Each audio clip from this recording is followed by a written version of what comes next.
కబ్జా ఎవరు గురి చేయలేదు. ఇక్కడ ఇది సుమారు 55 ఎకరాల ల్యాండ్ 94-95లో పర్చేజ్ చేసుకున్న భూమి. ఇక్కడ దీంట్లో నుంచే మా జాగా నుంచే 15 ఎకరాలు రింగ్ రోడ్లో కూడా వెళ్ళింది. మిగతా దాంట్లో మేము కాలేజీలు కట్టుకున్నాం. ఈ కాలేజీలు కట్టుకున్న కొంచెం జాగాల మాకేంది అంటే షికం ల్యాండ్ అంటారు. ఏదైతే FTL ట్యాంక్ ఫుల్ అయినప్పుడు మా పట్టా భూములకు కూడా నీళ్ళు వచ్చేదాన్ని షికం ల్యాండ్ అంటారు. అవి మేము మొత్తం కూడా పార్కింగ్కి దానికి వినియోగించుకుంటున్నాం. మా బిల్డింగ్లు కూడా FTL పరిధిలో రావు. అటువంటి బిల్డింగ్స్ పైన ఇవాళ ఈ రకంగా చర్యలు తీసుకోవడం జరిగింది. ఇది గత ఇంతకుముందు ఎమ్మెల్యే గారు చెప్పినట్టు 25-26 సంవత్సరాల నుంచి ఈ యొక్క కాలేజ్ ఎస్టాబ్లిష్మెంట్ అయింది. అప్పటి నుంచి ఇప్పటి వరకు కూడా ఒక కలెక్టర్ కానీ ఒక మున్సిపల్ అధికారి కానీ ఒక్క నోటీస్ కూడా ఇవ్వలేదు.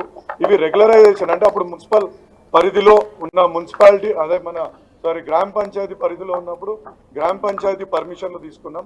RDO గారు కూడా ఇక్కడ కట్టుకోవచ్చు అని ఆయన సర్టిఫై చేసింది ఉంది.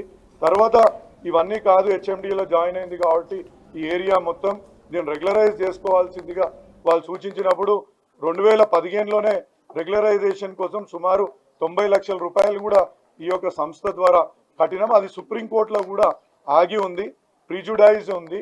ఎందుకంటే సుప్రీంకోర్టులో ఇవన్నీ రెగ్యులరైజ్ చేయడానికి వాళ్ళు కొన్ని మార్గదర్శకాలు అప్పుడు ఉన్న స్టేట్ గవర్నమెంట్ని అడగడం జరిగింది. వాళ్ళు సబ్మిట్ చేయాలా. ఇంకోటి సుప్రీంకోర్టులో అలానే ఆ ఫైల్ ఉంది. ఆ ఫైల్ వస్తే మాది రెగ్యులరైజ్ కూడా అయ్యే అవకాశం ఉంది. ఇక్కడ ఒకటి ముఖ్యంగా చెప్పాలనుకుంటే ఇది కంప్లీట్గా మా పట్టా భూమి. ఇందులో ఎటువంటి గవర్నమెంట్ భూమిలో మేము చొచ్చుకెళ్ళింది లేదు. ఇది కంప్లీట్గా మాకు కొనుక్కున్న పట్టా ప్రకారంగా ఉన్న భూమి కాబట్టి దయచేసి ఇది అర్థం చేసుకోవాలా.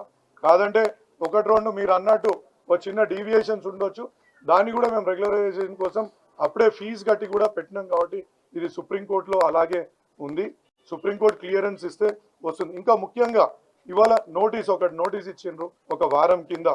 ఏమని, మీ బిల్డింగ్స్ ఇదే మీరు చెప్పినట్టు ఇట్లా చెరువులో ఉన్నాయి, అక్కడ ఉన్నాయి, ఇక్కడ ఉన్నాయి, కాబట్టి మీరు ఏమంటారు దీనికోసం అంటే దానికి ఆ నోటీస్ సమాధానం కూడా ఇచ్చినాం.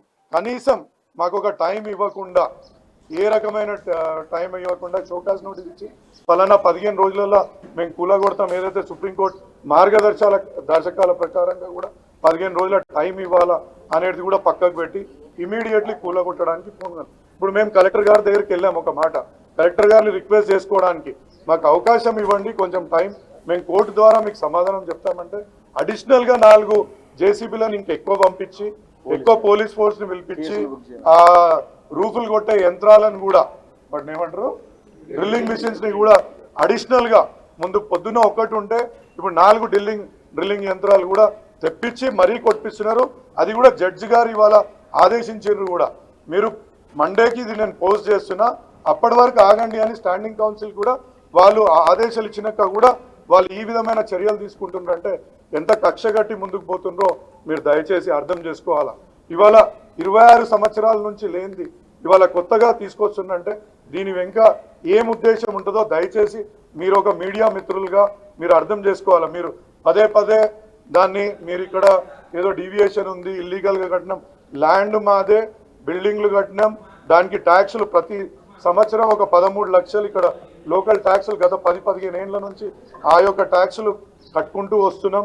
ఎప్పటి నుంచి అయితే ఈ బిల్డింగ్లు కట్టినామో అప్పటి నుంచి కొంచెం మొత్తం ఇవాళ 13-14 లక్షలు ట్యాక్స్ కూడా దీన్ని కట్టడం జరుగుతుంది. ఇవాళ గిట్టిన బిల్డింగ్లు కూడా ఒక్కటి కూడా ఇక్కడ లేవు. కాబట్టి ఇది గమనించుకోవాలా.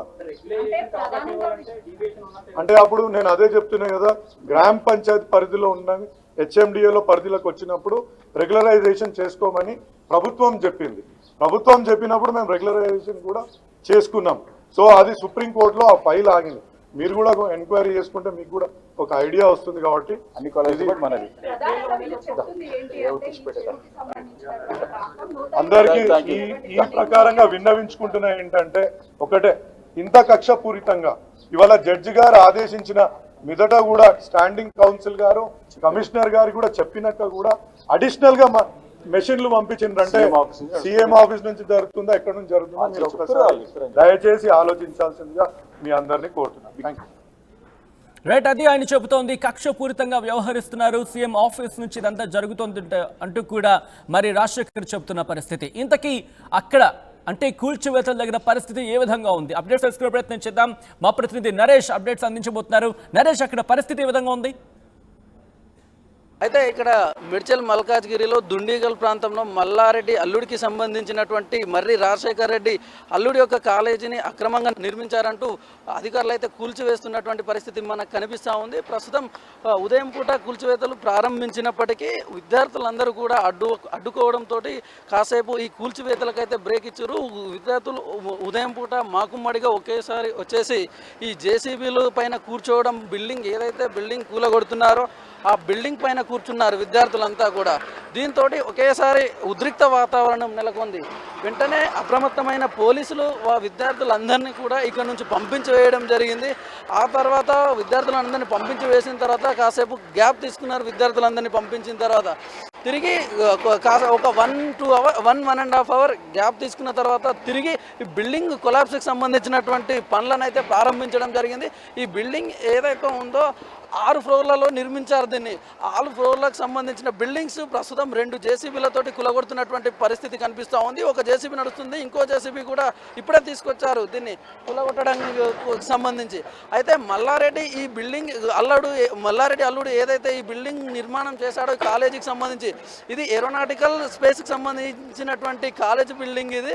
అయితే దీన్ని అక్రమంగా నిర్మించాడని చెప్పేసి అధికారులు గత వారం రోజుల క్రితం నోటీసులు ఇచ్చారు.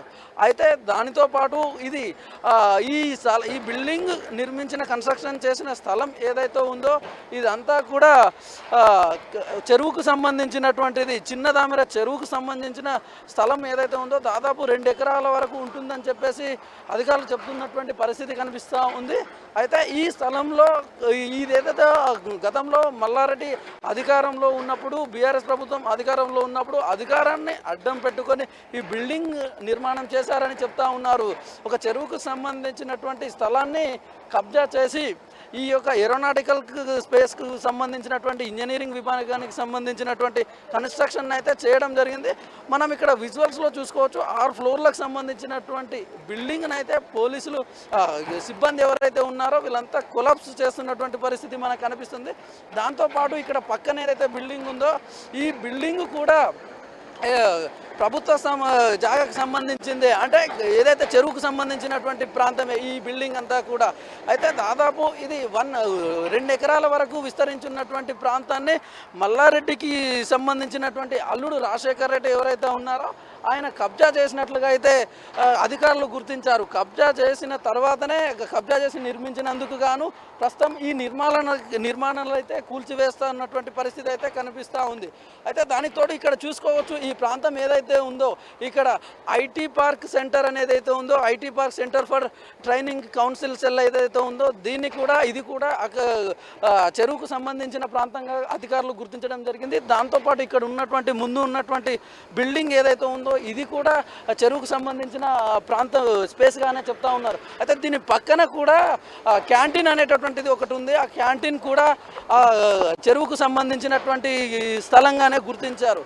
అయితే విద్యార్థులు మార్నింగ్ సమయంలో ఒకేసారి ఆందోళన చేయడంతో వీళ్ళందరూ కూడా విద్యార్థులను పోలీసు అధికారులు అందరూ అడ్డుకొని ఈ యొక్క నిర్మాణాలను అయితే కూల్చివేస్తున్నటువంటి పరిస్థితి మనకు కనిపిస్తూ ఉంది.